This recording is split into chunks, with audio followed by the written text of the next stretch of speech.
un petit mot sur la campagne américaine. Est-ce que vous comprenez la stratégie de campagne de Kamala Harris, notamment quand à une réponse à une question, elle qualifie Donald Trump de fasciste?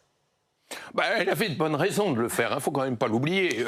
2 jours avant, l'un de ses précédents collaborateurs avait rappelé que Trump trouvait Hitler pas si négatif que cela.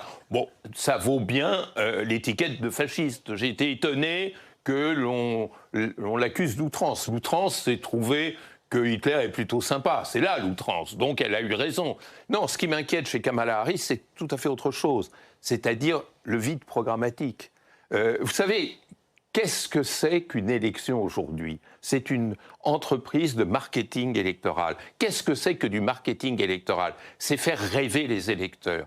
Que fait M. Trump? Il dit ce qu'une très grosse minorité de l'électorat américain veut à tout prix entendre. Encore, il tenait des propos racistes hier soir au Madison Square Garden.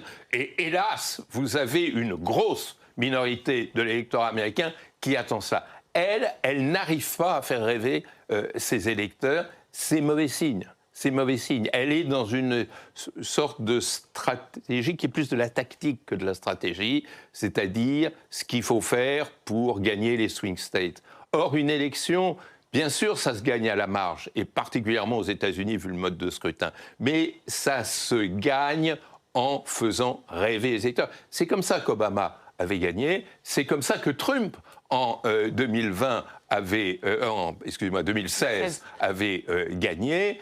C'est comme ça aussi que Reagan avait gagné, et on pourrait y continuer. Donc, ce défaut de ressort, moi, m'inquiète.